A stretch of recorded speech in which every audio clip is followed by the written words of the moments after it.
अच्छा, एक्चुअली हमारी जो फ़ोन की फोरेंसिक थी वो अभी तक एनसीसीआई की तरफ से कोर्ट को नहीं आई है, जिसकी वजह से हमें जो है वो नेक्स्ट डेट दे दी गई है। तो बस तभी कुछ ना कुछ जो है वो डिसीजन लिया जाएगा। अभी तक कोई भी फैसला नहीं, हतमी फैसला ऑब्वियसली नहीं है। के भी इन्फ्लुएंसर लीग भी हुई है, उसमें पार्टिसिपेट करने की क्या वजह थी? अरीब ने तो बता दी है, आपकी क्या वजह थी ना करने की? और मुझे क्रिकेट ना खेलनी आती है ना। अच्छा, मुझे तो किसने आपसे रब्ता भी नहीं किया इस हवाले से? राब्ता तो बिल्कुल अरीब का ही लड़कियों की लीग नहीं थी ना, इसलिए कैसे रब्ता नहीं किया। जी बिल्कुल, इकरा कंवल और उनके जो हस्बैंड हैं अरीब, वो सेशन कोर्ट पहुंच चुके हैं, जहां पर उन पे जो मुकदमा है जुआ गैम्बलिंग प्रमोशन का, उस हवाले से वो आज अदालत के रूबरू पेश होंगे और एडिशनल सेशन जज जुल्फ़कार अहमद नईम साहब इस केस की समाअत करेंगे। इससे पहले 2 जज जो हैं इस केस में उनका ट्रांसफ़र हो चुका है। एक तो एडिशनल सेशन जज साजिद अहमद थी और दूसरे एक और जज थे जिनका तबादला हो चुका था। अब ये आप देख सकते हैं कि अरीब और उनकी जो मिसेज़ हैं इकरा कंवल सेशन कोर्ट पहुंच चुकी हैं और जहां पर ये पेश होंगे जुल्फ़कार अहमद नईम साहब की अदालत में, जहां पर जो प्रोसिक्यूशन है उसने आज उम्मीद की जा रही है कि वो आज जवाब जमा करवाएंगे। जो इनका फ़ोन है दोनों अरीब का और इकरा कंवल का, उस हवाले से क्या रिपोर्ट अदालत के रूबरू पेश करते हैं। और अगर बात करें 7 की हद तक, तो वहाँ तो ये कह दिया गया है कि मोबाइल फोरेंसिक होके आ गया है अरूब का, लेकिन रिपोर्ट जो है वो मुकम्मल हो चुकी है। आप देख सकते हैं कि अरीब और इकरा कंवल जो अपने वकील के हमरा अदालत से बाहर आ चुके हैं, जहां पर एडिशनल सेशन जज जुल्फ़कार अहमद ने इस केस की समाअत की थी। बात करते हैं इकरा कंवल से भी, उनके वकील से भी, और उनका क्या कहना है आज केस में क्या हुआ, प्रोसिक्यूशन की जानिब से क्या कहा गया। फोरेंसिक रिपोर्ट की बात कर रहे हैं, फोरेंसिक रिपोर्ट की बात कर रहे हैं, 9 महीने से फोरेंसिक रिपोर्ट नहीं आई, उसका वजह क्या है? ये तो फोरेंसिक लैबोरेटरी वाले बता सकते हैं, क्योंकि अभी कल वो एक पिंकी अनमोल का केस चल रहा है, कहा ये जा रहा है किस राय के मुताबिक कि 4 महीने के अंदर चालान मुकम्मल करके बरी कर दिया गया। इन पे तो फिर इल्ज़ाम है। देखिए, पाकिस्तान में हम लोग एज ए लॉयर इंसाफ के लिए पेश होते हैं। हर केस की नेचर डिफरेंट है। यहाँ पे चूँकि FI है और NCC वाले हैं, उसमें डिजिटल जो गैजेट्स हैं वो इन्वॉल्व हैं, उसकी फोरेंसिक लैबोरेटरी के लिए गए हुए हैं, इस वजह से टाइम लग रहा है। अच्छा, अगर 7 की बात करें या उनकी मिसेस की बात करें तो अच्छा, अगर उनकी बात करें तो उन्होंने अदालत को पहले आज केस के हवाले से बताइएगा कि आज केस में क्या हुआ और तफ्तीशी अफसर की जानिब से आज क्या रिमार्क्स दिए गए या क्या जो है अदालत को बताया गया, इधर बताइएगा। अच्छा, एक्चुअली हमारी जो फ़ोन की फोरेंसिक थी वो अभी तक एनसीसीआई की तरफ से कोर्ट को नहीं आई है, जिसकी वजह से हमें जो है वो नेक्स्ट डेट दे दी गई है। तो बस तभी कुछ ना कुछ जो है वो डिसीजन लिया जाएगा। अभी तक कोई भी फैसला नहीं, हतमी फैसला ऑब्वियसली नहीं है। ठीक है, मैंने अरीब से भी ये सवाल किया था कि तकरीबन 8 से 9 माह हो गए हैं इस केस को। अभी कल से एक वो अनमोल पिंकी चल रही है, शायद मंशियात की वो स्मगलर थी। अच्छा, मेरे नज़र से मैं आपको उसका बता देता हूँ। उसके हवाले से ये चीज़ सामने आई है कि 4 दिन के अंदर 4 माह के अंदर चलान मुकम्मल हुआ और 4 माह के बाद उसको बरी कर दिया गया। आप पे तो फिर इल्ज़ाम है, तो ये क्या मसला है कि 9 महीने से आपका जो है वो चीज़ें अभी तक फोरेंसिक रिपोर्ट ही नहीं आई है। अब फयाज़ रामे साहब से पूछा है, वो कहते हैं फोरेंसिक रिपोर्ट 7 से 15 दिन के अंदर आ जाती है। ये तो इदारों को पता हो, क्योंकि अभी तक हमारी रिपोर्ट नहीं पहुंची और हम लोग जो है वो भी ऑब्वियसली आप इस पे नहीं होते कि आप जाके डायरेक्ट पूछते हैं कि भाई क्यों नहीं आई, क्योंकि हम तो नहीं पूछ सकते उनकी तरफ से। अब जो भी चीज़ें जैसे रिमार्क्स आएंगी कोर्ट की तरफ से और प्रोसीडिंग होगी फर्दर इंशाल्लाह। अच्छा इकरा, ये बताइएगा कि आप शामिल तफ्तीश भी हुई, आपने तामन भी किया NCCI के साथ। जब शामिल तफ्तीश हुई थी तो उन्होंने क्या सवालात किए थे और आपने क्या कहा उनके सवालात में? उन्होंने बस यही जो आपको पता है कि जो इल्ज़ाम लगा हुआ है उसके बारे में उन्होंने बातचीत की थी। इसी के बारे में उन्होंने पूछा था कि आपने इस तरह का क्या मतलब कोई चीज़ प्रमोट की है, या तो फिर हमने उनको बताया कि हमने किसी किस्म की कोई भी गैम्बलिंग आपको प्रमोट नहीं किया, ना ही हम इस चीज़ को सपोर्ट करते हैं और ना ही हमने ये चीज़ की है। तो वो हमारी तरफ से बयान था और हमने अपने फ़ोन उनको सबमिट करा दिए थे ताकि जो है जो भी चीज़ हो उनके पास डाटा क्लियर हो और वो जो है वो सारी चीज़ें खुद से देख सकें। तो वही उसी रिपोर्ट का वेट है। अच्छा, ये बताइएगा इकरा कि आपका पहले अदालतों से या किसी इन्वेस्टिगेशन एजेंसी से पाला नहीं पड़ा होगा, पहली दफ़ा जब नोटिस वसूल हुआ था क्या रिएक्शन था?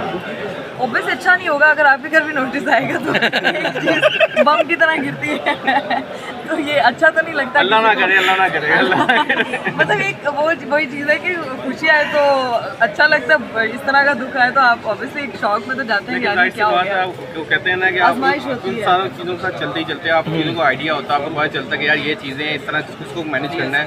हमारा पहला तरीका था मैनेज करना आ गया माशाल्लाह। लर्न कर रहे हैं हम इस चीज़ से बहुत। अच्छा इकरा, मुझे ये भी बताइएगा जो सादुर रहमान की मिसेज़ हैं अरूब जोतोई, अरूब सेम नाम ही सेम है ना, तो अरूब जोतोई, उस हवाले से उन पे सिर्फ ये इल्ज़ाम है कि वो उनकी वीडियोज़ में आई हैं, उन्होंने कोई प्रमोशन नहीं की अभी तक। उनका भी जो है ये मामला चल रहे हैं, उन्होंने वो भी ज़मानतों के ऊपर हैं। अभी पिछली समाअत के ऊपर उन्होंने ये अदालत को बताया है कि तफ्तीशी अफसर ने कि 2000 सफ़ात पर मुश्तमिल रिपोर्ट जो है वो आ चुकी है, लेकिन प्रिंट होना बाकी है। ये ज़रा बता दें ज़रा। मुझे तो जैसे नाम सेम है ना वैसे केस भी बना सेम है। मेरे पे भी यही दावा किया गया है, लेकिन जाहिर सी बात है मिसिस का आइडिया ही नहीं है, क्योंकि अब वो तो रिपोर्ट आएगी तो पता चलेगा कि क्या चीज़ें, क्या उन्होंने अपनी तरफ से ब्रीफिंग दी है, क्या किस वजह से ये चीज़ें हो रही हैं। तो इंशाल्लाह उस चीज़ का वेट है, उसी तरह तो हम कुछ भी कह ही नहीं सकते अभी तक तो।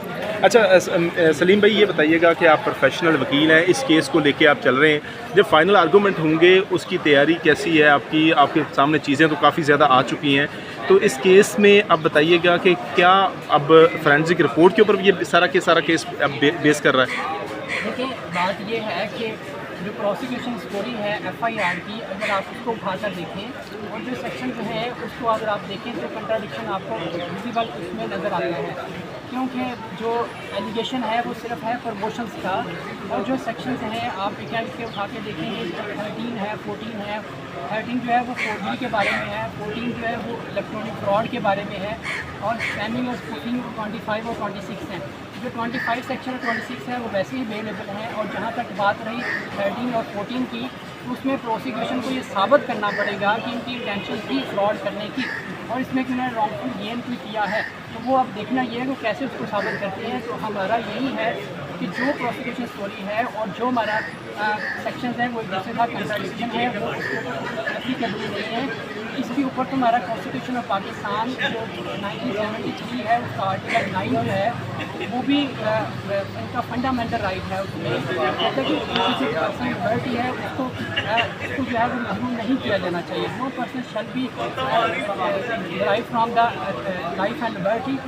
उसमें ये है कि अगर कोई आप इनके ऊपर की एलिगेशन हो जिससे ये वाज़िया हो रहा हो कि उस एलिगेशन से किसी किस्म का कोई अफेंस जो है मेड आउट नहीं हो रहा, या ड्यूरिंग इन्वेस्टिगेशन इनकी जो अरेस्ट है वो दरकार नहीं है, तो इनकी जो लिबर्टी है उसको फंडामेंटल कॉन्स्टिट्यूशन पाकिस्तान ही प्रोटेक्ट करता है, तो इनको जो है वो प्रोटेक्शन होनी चाहिए। इसके साथ साथ अगर आप आर्टिकल 14 पढ़ लें कॉन्स्टिट्यूशन पाकिस्तान का, तो वो भी प्रोटेक्शन देता है ह्यूमन डिग्निटी के ऊपर कि अब उनके ये एक पब्लिक फिगर हैं और कंटेंट क्रिएटर हैं, तो इसमें ये है कि अगर इनको इनकी जो एलिगेशन के ऊपर वेग एलिगेशन जो लगाया गया है, उस वेग एलिगेशन की वजह से जो क्रिमिनल लाइबिलिटी इनके ऊपर बनाई जा रही हैं उस एलिगेशन की वजह से, तो हमने बहुत दफ़ा देखा है कि जो हमारी ऑनरेबल कोर्ट्स हैं उन्होंने इंटरवेन किया है कि ऐसी वेग क्रिमिनल लाइबिलिटी नहीं की जानी चाहिए।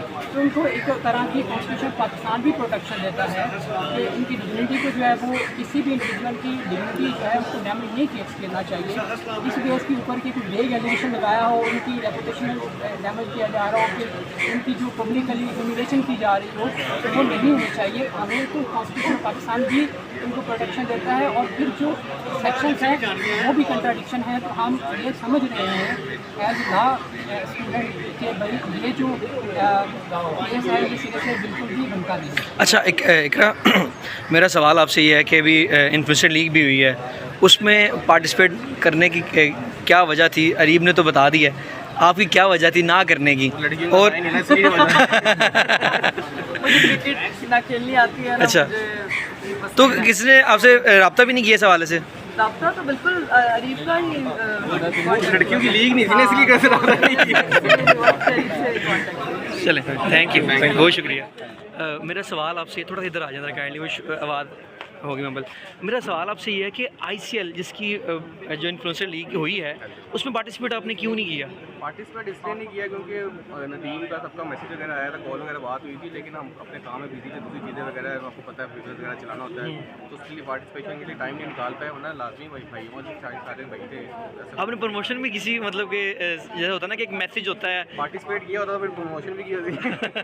अच्छा, जो नदीम नानी वाला है उन्होंने एक बिलाल मारत को एक मैसेज दिया था कि उसने कहा कि यार वो मेरी वाडियाँ रहती हैं कसाई वाला, वो माता जाऊँगा फसलों का काम, तो इस वजह से मैं पार्टिसिपेट नहीं कर सकता। आपने बताया कि बिज़नेस का काम है। और दूसरा मैं आज की हेयरिंग के ऊपर आपसे बात करूँगा कि आज अदालत में हुआ क्या है और जो तफ्तीशी अफसर है उसने अदालत को क्या बताया? उन्होंने सिर्फ यही कहा कि अभी फोरेंसिक रिपोर्ट नहीं आ सकी क्योंकि उनका काफ़ी काम वर्कलोड बहुत ज़्यादा था, ठीक है, इसकी वजह से वो अपनी फोरेंसिक रिपोर्ट कंप्लीट नहीं कर सके, तो उन्होंने कहा कि अगली हेयरिंग तक वो इंशाल्लाह कंप्लीट कर लेंगे और वो फिर उसको पेश कर देंगे। ठीक है। अरीब, मुझे भी बताइएगा, अगर इस केस की बात करें, इस केस में पाकिस्तान के बड़े बड़े नामवर यूट्यूबर्स जिनका शुमार होता है, आप हैं, इकरा हैं, उसके बाद साद हैं, उनके बाद उनकी मिसेज़ हैं और बाकी यूट्यूबर्स भी हैं, रजब और नदीम भी, तो ये क्या मसला है? कौन सा फोरेंसिक डेटा करना है आपका कि अभी तक फोरेंसिक रिपोर्ट ही नहीं आई है?